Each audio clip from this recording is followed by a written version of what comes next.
one final thing to talk about. We've mentioned it a bunch of times since we started recording. Yep. Succession. Episode 7. Did we talk about 6? No. Episodes 6 and 7. Pivotal episodes for the Wamsgams. Yep. That's true. The Wamsgams. I don't think she has his last name, but She does not. and I wouldn't want to be called a Wamsgam. But who even came up with that name? I don't know, but That's the writer I want to talk to. Yeah, brilliant. So we see Greg get a lot of duties I mean, in Greg these is 2 bossing episodes. Greg is yelling at editors, firing He's rooms firing of people. rooms of people. I said, "Oh my gosh, if this is not TikTok come to life," because right now that's like the new wave is to like show people getting fired and laid off. It's really weird. It's That really is weird. a lawsuit waiting to happen. Oh, trust me, I know, but that ain't got nothing to do with me. I'm still entertained by it. So I think it's interesting to see Greg bossing up, evolving, and getting thick with what's this guy's name? The investor? Madsen, Lucas Madsen. You know what I'm saying? Kicking it with Madsen. Can we talk about Madsen for a second? Go for it. First of all, he's the douchiest douchebag there is. I think they're trying to make him very yayish. Yeah. He's very much like White Boy Ye. Yeah. I see it, Yeah. right? He's like a cross between that and I guess like, well, he is a tech bro, right? I think that's a big image that they're trying to project. Yeah. The bare feet, the very casually dressed. He does things that are very unorthodox. He's very much giving CEO of a startup vibes. He is Muskier. Yes. Yay Musk. Yeah. All right, I'm done. But I just think that as much as I think that Kendall and Roman are failing upwards, I totally agree with that sentiment. I don't think Madsen is the one. I don't think this deal should go through. I really don't think it should. That shit with India came out of nowhere. It did. And can we just give Kendall props for his little presentation? Okay, here's the thing about Kendall. And this is why I think Logan always kind of had Kendall in the back of his mind. If Kendall didn't go batshit crazy, like if Kendall didn't kill a guy, if Kendall didn't Do mad drugs. do all the drugs and end up in rehab, if Kendall didn't denounce daddy in front of the world, like Kendall is one of those people who is really great and really brilliant, but the problem is that he always sabotages himself. That is Kendall's problem. Yeah. That's going He trips to be, over his own foot. He trips over his own foot. And it drives me crazy because I think underneath it all, Kendall is brilliant. I think, okay, we know Shiv is brilliant in her own right, but I think Kendall is the most unapologetically brilliant. Like he actually can be out with who he is and what he's about. He's super charming when he has to present or give a speech. Kendall is on it. He just sucks with in-person stuff. Yeah, because he gets Not the most personable guy. He gets flustered and he says stupid shit because he thinks he's a tech bro. Yeah. That's really what the and he's But he's not. hip-hop. Right. That's right. so funny to me. He's been a hip hop head since the beginning. We were And I talking love about it. that the other day. I just think it's so funny because like I'll put it on like, oh, okay, intro, let me walk and get some water, grab a snack, and I just hear hip hop and I'm like, is that Ken? And here's what I found interesting. Now this is gonna sound really random, but I read about this either last season or the season before. Kendall always wears a hat, or used to always wear a hat. I'm noticing that they took off his hat. He doesn't wear a hat as many. But the symbolism in the hat is that his dad was always wearing a hat. And I think him taking off the hat is meaningful. I think it's on purpose.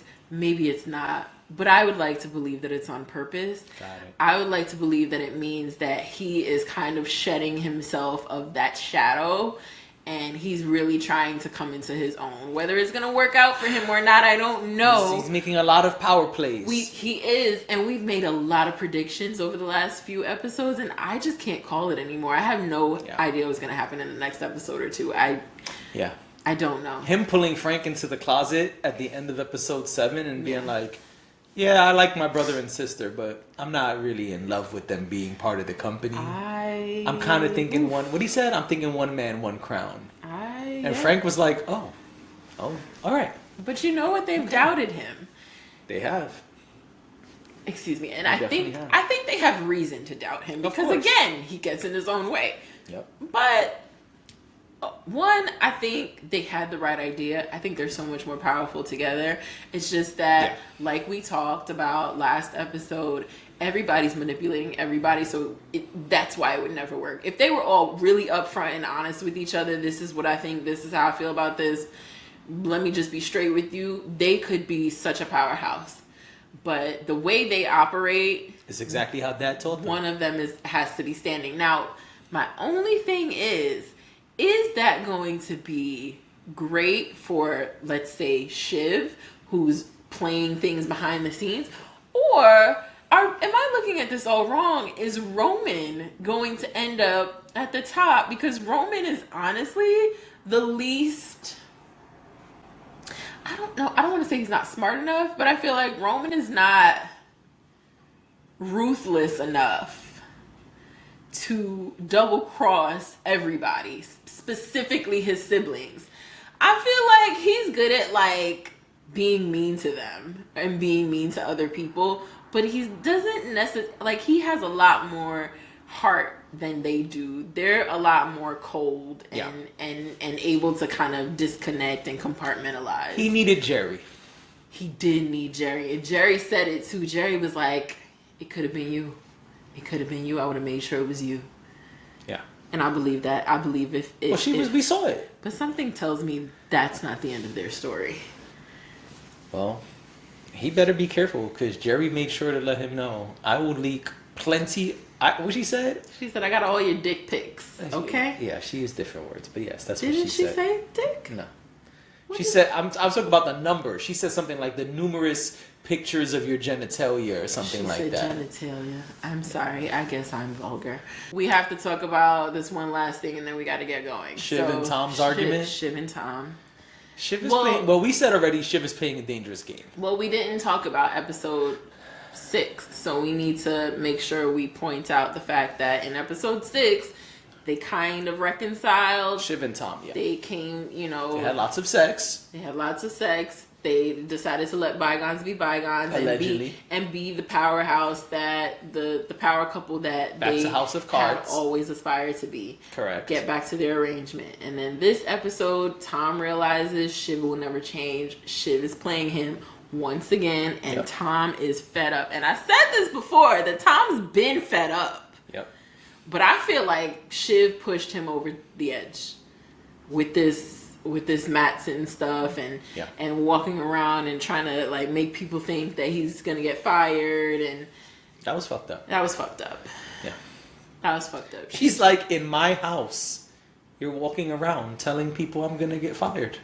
And she's like, no, it wasn't really like that. She's like, well, it was a joke, but it was just an insinuation as part of a tactic. He's like, bitch, hello. Right. Did we plan that? Did we talk about that? Because again, I don't think that Tom is against anything. No. I think that Tom just needs to be in the loop. Yeah. And they need to, if the two of us are going to be in the circle of trust, let's be in the circle of trust. That's it. A little De Niro reference. More De Niro. So meet the parents. So yeah. So I am proud of Tom. I am always proud of Tom when he stands up to Shiv. I just feel like... I mean, Tom can be squashed like a bug. He can be, but I do appreciate the moments where he stands up for himself. I don't know that it will help him. Right. I just appreciate that because it's like, okay, she's we can all see that she's pretty fucked up. Oh, yeah. And I think they're two fucked up individuals, but Yes. I think she's far more fucked up towards him than he is to her. The problem is that Tom is leading with love. Right. And then comes the House of Cards stuff. Right. Shiv is leading with the House of Cards stuff, and then love. Well, she doesn't love him. Somewhere. And she said to him. Maybe. And this is why I think this may be the end of Tom and Shiv for real, because she says to him, I don't care about you. Yeah, well, she said that before. Yeah, but She said that the night they got married. This is different. This was different. This was because this wasn't even, hey, we're drunk off of just getting married and, you know, we're playing around or kind of sort of playing around or whatever. This was, fuck you, I don't care about you. Well, that's the problem with a House of Cards. It's easy for it to blow over. Yeah. Meanwhile, Tom is like, but I actually love you and was willing to play the game with you. Right. So, yeah. He's not as ruthless as she is. But It reminded me of a scene from House of Cards where there's a similar argument between the wife and the husband. Mm-hmm. And the wife is like, yeah, nigga, we supposed to be a team, but it's always been you. Like, you always seem to forget about me. Yeah. And so, yeah, it seems like, one, the writers were, watched House of Cards. And two, it seemed like, yeah, Tom is pissed off. And it's like, yo, so fuck you then. I mean. But that was also a weird-ass gift. Oh, the scorpion? Well, because Tom digs at Shiv, too. Listen, I'm not saying that Tom is an upstanding citizen or even upstanding in his marriage. But I think that Tom has always fed off of Shiv's energy and what she's putting out there. And I think if Shiv... Well, she leads the situation. Right. So it's always been that she's the leader... And he's following and helping in as long as he gets fed too. Right. So and like you said, kept in that loop, which she's more and more kept him out of. So I think when he gets an opportunity to give it back to her a little bit, to stick it to her a little bit, he does. Right. But I don't think it's ever, I don't think he ever goes so far that it's something they can't come back from. Giving her a Cartier Scorpion is probably not the worst thing he's ever done. It's not, but it's weird. But it was weird, and she thought it was weird, and, rightfully so. But, yeah, we kind of... She still ain't telling me she's pregnant, huh? No, she hasn't. I don't know when that's coming. I feel like that's coming out in the final episode. And I feel like someone knows. Now, I don't know who, and they haven't told us that anyone knows, but I feel like that's how it's going to come out. I don't think Shiv is going to reveal she's pregnant herself. Gotcha. That's just the hot take, because there's nothing to give us that indication. And Connor done lost his mind. Connor's such a strange man. He's a bozo. Yeah, he is, but I mean... He said there's one person in the room that believes in me. And I'm going to listen to her. And I'm like, that ding dong wants you for your money. What are you Nigga, you was about to be an ambassador in another country chilling. With your millions. I don't understand. He wants so bad for somebody to pay attention to him. That's what the problem is. Because he knows his wife don't love him either. So weird. But, talking about she loves him. Sir, that woman does not love you. She loves her charmed life. And even that, she seems like she would give it up. If someone really, was like, nah, I got this acting gig for you or whatever it is. No, at this point, I think she's past that. I think you would need somebody like a Madsen to be like, yo, what's up? You want to come fuck with real money? I mean, she does have a lifestyle. She'd be like, okay. Yeah, oh yeah. She would leave Swiss him in a heartbeat. Alps? Yeah, we in there. She would leave him in a heartbeat and could. Honestly, the rooms she's in, yeah, it's not that hard to leave him. I honestly don't know why she stays in. She doesn't mix and mingle or anything. She just be right by his side. Honestly, she doesn't need to be there. No. But that's another story for another day. Yep. But yeah, that's it. That is Succession episodes. I know we breezed through it, but I mean, episodes 6 and 7. There was a lot to unpack. We'd have to do a whole episode to unpack all the gritty details, but I think we hit the key points. Agreed. All right. Well, that's it. We're out of here.